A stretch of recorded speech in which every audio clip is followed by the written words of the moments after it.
Welcome to the SDA Housing Podcast, brought to you by NDIS Property Australia. Before starting this episode, we need to provide a general disclaimer. Information contained in this podcast is general in nature only. It does not take into account the objectives, financial situation, or needs of any particular person. You need to consider your financial situation and needs before making any decisions based on the information in this podcast. And you should consider seeking independent and professional advice for your personal circumstances. All right, let's begin. Hello everybody, my name is Minh and I'm your co-host with Debbie and Matthew from NDIS Property Australia, and you listen to the SDA Housing Podcast to show you explains, highlights, guides and brings awareness about all things SDA in its ever-changing NDIS world. Debbie, over to you. Hey Minh, hey Matt. Hello, how's it going? This is a bit of a sad day. This is going to be Matt's last podcast with us. Yep. Yeah. Yeah, he sprung a bit of a doozy on us the other week. He has been offered his dream job down in Sydney, working in cybersecurity, which he has been studying, and he's leaving us. Yeah, so this is my final day at B&H / NDIS Property Australia. So it's a bit sad, and it's been a long journey. I started 3.5 years ago, coming up to about 3.5 years, and at the time it was just me, Minh, and Debbie at that stage was in India. So a lot has changed in a few short years. Certainly has. We've gone from just the three of us to a team of around 30. So yeah, Matt, you've seen everything that we've been through in this company and this business, and the phenomenal changes that I guess our company has in parallel to the changes in the SDA world have gone through. So we firstly wanted to just say farewell, thank you, but also get your last and final words of advice for any of our listeners looking to get into the SDA space. I think that's probably the last question.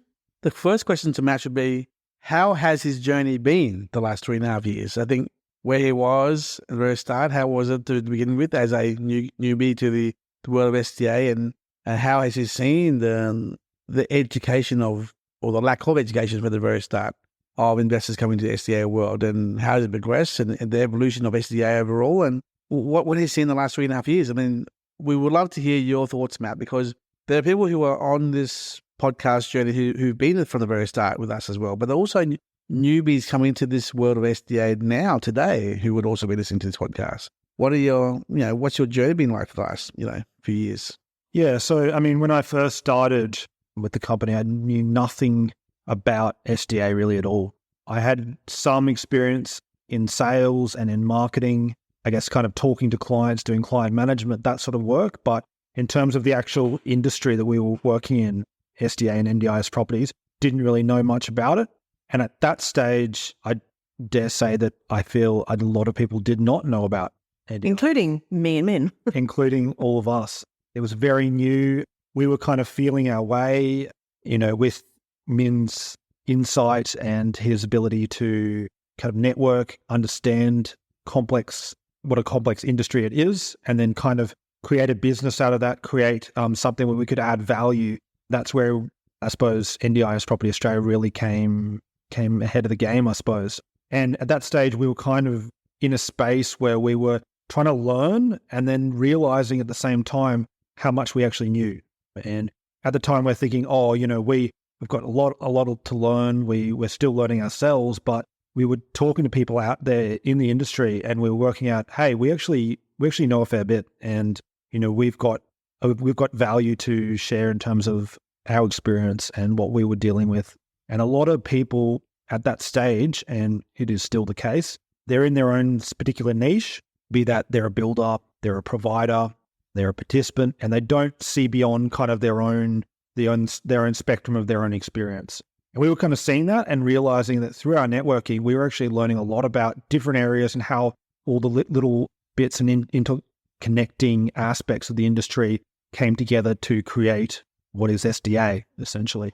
And I think when we really started going was when we kind of realized that through our insight, through our knowledge, that we could give people advice, and we could act as more, I suppose, in the advisory role and the education role. And I think a lot of what we were trying to do, both through this podcast, through all of our materials, our webinars, our ebooks, everything that we do became more about providing value and creating essentially what was missing in the industry, which is knowledge, and knowledge from a source where we're not just, angling it from a particular perspective where it benefits us, but to an all-encompassing kind of way of viewing the industry so that you get the most out of it. And at the end of the day, we're all here to learn. We're all here to, build value for ourselves and for other people. So that's kind of been, I guess, the journey I've seen take place.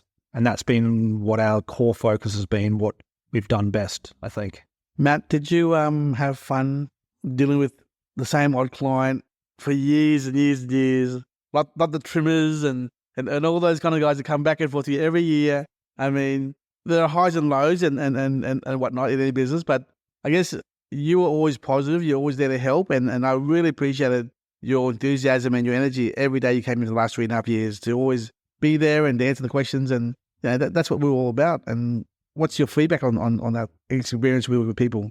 I mean, for me, it's fun because it's always just, it's always a bit different, but there's no one has the same situation, and everyone I enjoy having just chats with people, learning about, what makes them tick, how I suppose we can best provide value to them and, what their own situation is. So as much as it's been the same kind of conversations, they've also all been different. And it's been interesting kind of being able to educate people, being able to help out where we can, and just seeing people get value out of what we're doing has been really good. Debbie, do you have any questions for Matt about his experiences the last 3.5 years, Debbie? Yeah, I think from your perspective, what has been the biggest challenges that you've had working here and just in the SDA space in general? I kind of alluded to it a bit, and just kind of people not being on the same page in terms of different areas of knowledge being kind of kept away, or we don't show anyone this side of the industry because it's our kind of exclusive knowledge that we're trying to safeguard. The secret squirrel kind of aspect. Yeah. So I think that's a double-edged sword for people to do that, because they might think that they're hiding some industry secret, but they're preventing themselves from realizing how much value they can add, and by adding value, it's gonna come back to them. So I think that's one aspect of it. Us understanding it and then being able to convey that successfully to people has been something that which we've always thought is important, and we've always tried to challenge ourselves to do better at. And I think a lot of our business is about essentially being able to give people the most value that we can. Matt, what about the people who come through our office here who, as employees and staff? I mean, what's your impression or experience with dealing with the different personalities coming through who may or may not fit your working circle or the office environment? How has that affected or impacted you as well, different people's? I mean, I'm a pretty easygoing person, and I would say most of the people who have passed through here have been excellent. I've really enjoyed everyone here, knows how to relax, knows how to have a good time, but also knows how to work. And I feel like our recruitment process has generally tried to find people who can complement the business, not only in terms of their work, but also in terms of how they work with other people, and realizing that, you're a small part of the business, or a larger part, but if you're able to kind of also act in a way where, I suppose, with our business, we've given a lot of people autonomy, I would say, or allowed their ideas to flourish. If they did want to go in a particular direction, or they had an idea, we were always willing to take it on board and run with it. And I think that's been really good as well in terms of allowing people to be their best selves. Yeah. Matt, would you agree that our business model here is very different from the majority of our competitors out there who are selling SDA? Yes, 100%. Yeah. I think we've always been ahead of the curve in terms of what's been happening in the industry. We've kind of been on top of it, or we've been ahead of it where but more so already moved on to things, providing more value. But Matt, more so the point, we, unlike our peers and competitors who are only focused on selling, that was never our focus. Yeah. I mean, I kind of mentioned it earlier, where you've got like people who they just sit in their particular sphere of what they want to work on, and they either couldn't care about anything else or don't know about anything else. And we've always been very open to exploring new opportunities and new movements in this space, adapting to the current needs of what people want from our business, what services we can provide. And I feel like that's been our ability to adapt has definitely been the forefront of what's helped us achieve success. Debbie, any comments from you about what Matt has said? Yeah, look, Matt, you've said that what we say many times, that it's all about collaboration in this industry. And when we first came into it, as you said, it was really hard to find the information. People were kind of keeping what they knew to themselves, and we worked really hard to find out stuff, to figure things out. And we realised that no one else knew this either, and that's why we did start that journey of being as much an educational provider as selling property. So, you're spot on there that it's been so much more of our focus of our business in just informing and providing a place for people to come and get information that they are struggling to get from anyone else. Yep, 100%. What has been the highlight of your podcast journey on this show the last 2.5 years, Matt? Ooh, that's a tough question. Just trying to think back on all the podcasts I've done. I think it was a long time ago, but my SDA 101 podcast, I think it was about a 20-minute podcast, and I kind of went into each aspect of SDA and the types of properties, and it's a very succinct episode where I felt I just gave a lot of technical knowledge in a small amount of time. I'm quite surprised that we're still going strong with our podcast topics, Debbie. I mean, 2.5 years now, and although we're averaging now one per week for the last 3 months now, for 2 years, we're doing 2 shows a week, true. But for the last 4 months, we're now averaging one a month. Because, why is that case, Debbie? Why is the case we're doing one per week, now? Well, firstly, because we were too busy. Yes. To actually manage to get 2 episodes recorded. And because our focus has gone into other areas and building different parts of the business. No other real reason than that. There's still plenty of information to cover. There's still plenty of people to interview. And we're starting to get a few episodes banked up again, yes, which is good. But initially we thought when we started doing 2 a week, we thought we're never going to be able to maintain this because we're just going to run out of things to talk about. But that has not happened. And Matt, you've been quite a regular host or co-host on our episodes. I know you've done a few sort of question and answers from investors, those sorts of podcasts. So I think, you've had some great episodes along the journey. Yeah, I think how many would it have been? Probably maybe 15. Did a few with Aaron as well, with doing other investors as well. Yep. Did a few of the recent Ask Us Anything sub-series as well. But I think your contribution to the show, Matt, the last 2.5 years, as everyone else has been, has really helped bring in a lot of recent inquiries. To be even today, now, these days, a lot of our inquiries coming in are because of our discussions about fee for service, research, developments, projects, collaborations. It's still bringing us good referral business at the moment. And we always knew that this is a long journey of doing this role of a podcasting thing. And I've been watching other competitors online, Debbie, being podcasting or YouTubing, and they've sort of fallen off the track because we always knew it's hard work. Doing a video thing or doing a podcast, it's hard work, really hard work.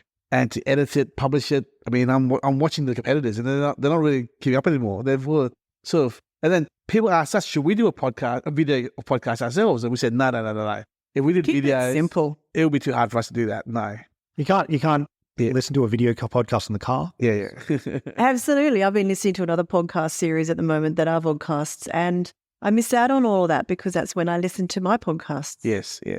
So I think we'll remain as we are. It's enabling us to put out the content that we want when we want it.